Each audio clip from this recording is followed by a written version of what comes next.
Bonjour les amis, en vue de préparer mes nouvelles formations qui ne vont pas tarder à sortir, et je me suis fait un petit, je veux dire un petit plaisir, mais je me suis généré pas mal d'images sur des IA.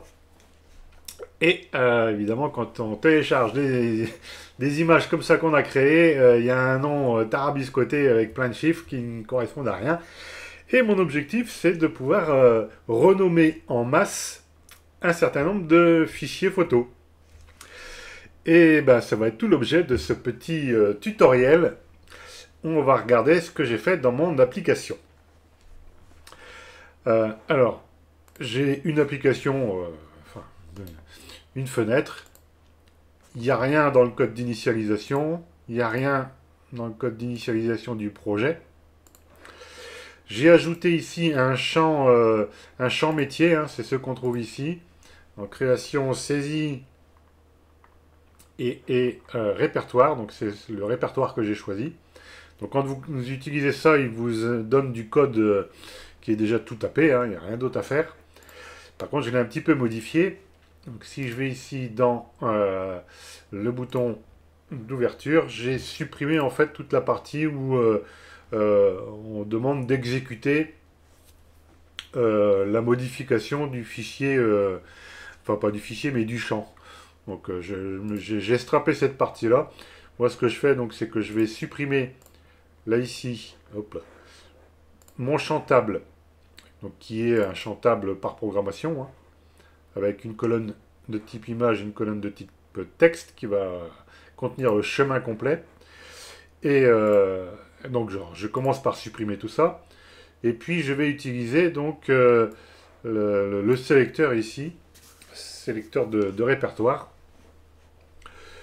Bon, il n'y a pas grand chose, hein, on sélectionne le répertoire, et on retrouve ici le répertoire dans ma variable S répertoire.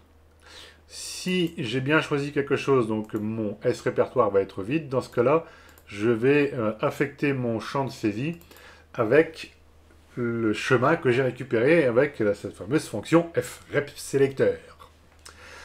Et une fois que j'ai ça, je n'ai plus qu'à utiliser la fonction FListFichier. Et FListFichier, qu'est-ce qu'il va faire? Il va regarder tous les fichiers qui sont à l'intérieur du répertoire que j'ai sélectionné. J'utilise ici donc la syntaxe d'extension étoile point étoile pour dire que je prends tout. Donc je peux avoir plein de types de fichiers. Et une fois que j'ai ça, donc ce qu'il faut savoir, c'est que FListFichier va me renvoyer une chaîne de caractères où tous les fichiers, enfin tous les fichiers, oui c'est ça, vont être séparés par un retour chariot.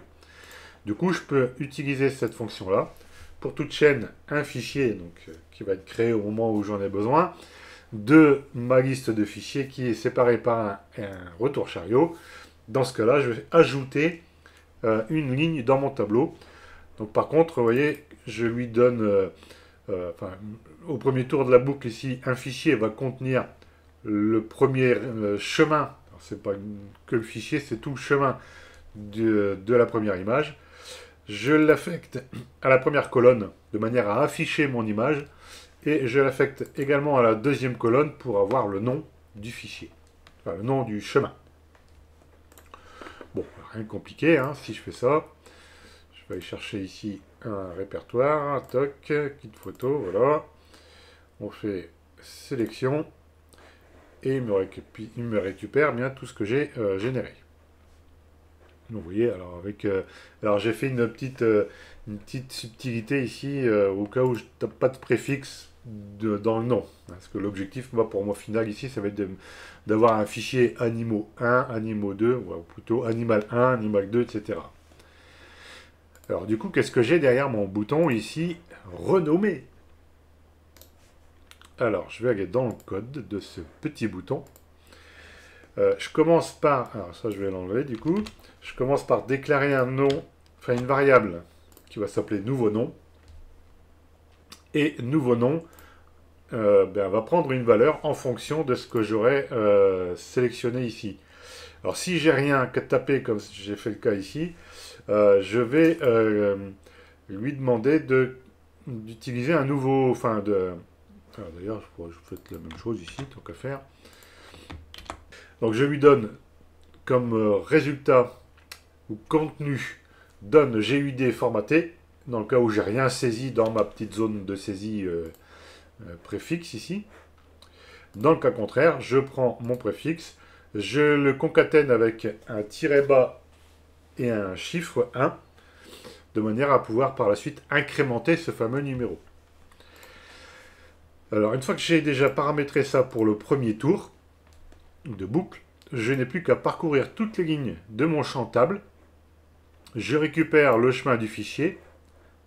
Donc, c'est tout bête, hein, c'est F extrait chemin.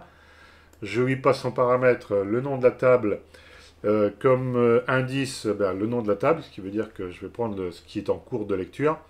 Et derrière, la colonne fichier, donc, qui contient le chemin texte de mon fichier à explorer.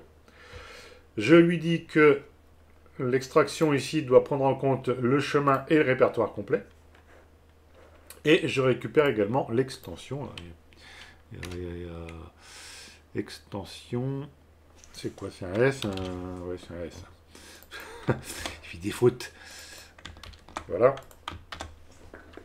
Et donc là, ici, je récupère l'extension uniquement du fichier que je suis en train de lire dans mon tableau. Qu'est-ce que je vais faire ensuite? Je vais utiliser la fonction f_renom. Alors, il y a plusieurs syntaxes, hein, vous pouvez voir ça dans la doc. Je vais renommer quoi? Eh bien, ce que je suis en train de lire. Hein, donc, c'est ça, là. Et je vais le concaténer. Enfin, je vais le concaténer. Je vais le renommer comment? Là, ce qu'il faut que je lui passe en paramètre, c'est le chemin complet. C'est pour ça que j'ai fait d'abord ici une extraction du chemin, mais uniquement du répertoire. Donc, je lui demande de renommer avec le nom du fichier, le nouveau nom, plus l'extension qui va être égale à .jpeg ou .svg, etc. Et donc là, du coup, mon nouveau nom, au premier tour de ma boucle, va valoir soit le résultat de donne GUID ou du préfixe, avec 1. Donc une fois que c'est renommé, je ne fais rien de plus. Je vais continuer ma boucle, toujours en faisant un test sur le SAI préfixe. S'il est vide, je lui redonne un nouveau GUID. Dans le cas contraire, j'incrémente simplement la chaîne S nouveau nom. Voilà. Je boucle ainsi toutes les rubriques de mon fichier. Et une fois que j'ai fait ça, il faut que je réaffiche dans mon champ table les nouveaux fichiers avec le nouveau nom. Alors, je commence par supprimer le contenu de ma table. Et ici, je vais refaire en fait la même boucle que ce qu'on a dans le bouton ici, hein, que je vous ai expliqué tout à l'heure. Bon, un peu de choses près. Hein. C'est plutôt cette partie-là. Donc, je relis le f-list fichier et je re-remplis le contenu de... Je re-remplis mon tableau. Voilà. Hein, c'est clair? On va regarder si ça fonctionne. On va faire un go. On va aller chercher les animaux. Hop, on a bien sélectionné le dossier. Il me rapatrie tout ce qu'il faut. Et donc là, je vais quand même lui mettre un nom. Je vais l'appeler animal. Je fais renommer tout. Hop, il renomme tout. Et il réaffiche, il réactualise le contenu, vous voyez, de mon champ table. Et voilà. Et du coup, hein, si je refais la même chose ici, toc toc, animaux, les fichiers ont bien été renommés. C'est ce qu'on va voir d'ailleurs dans l'explorateur. Évidemment, elle m'a mis ça à côté.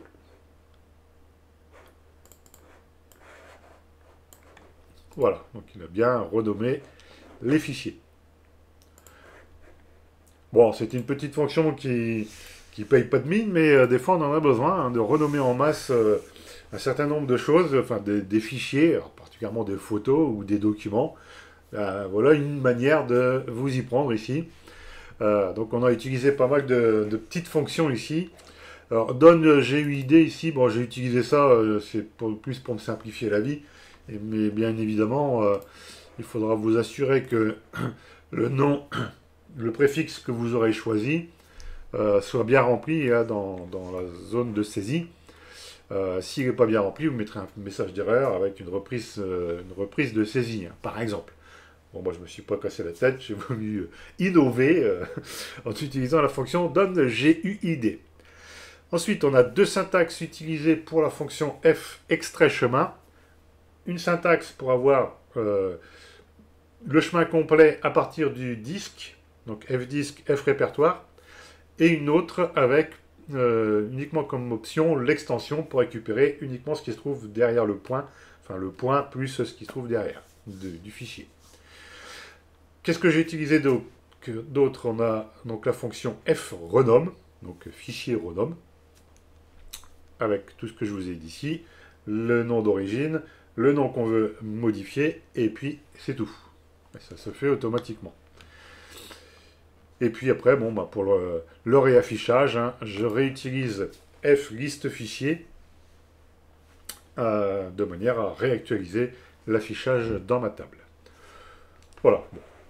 Je pense que vous avez un certain nombre d'éléments ici qui vous permettront, au besoin, de refaire le même type de projet. N'oubliez pas que début janvier, j'entame une nouvelle formule au niveau de mes formations, formation plus accompagnement. Profitez du prix qui est quasiment de moitié prix en cliquant ici sur le lien qui se trouve dans la description et dans le premier commentaire. L'objectif ici, c'est de vous accompagner dans votre montée en compétences. Donc vous allez avoir accès à de nouvelles vidéos. Donc c'est pas toutes les formations que j'ai mis déjà en ligne sur ma plateforme. Ça sera essentiellement des nouvelles formations, des nouvelles vidéos.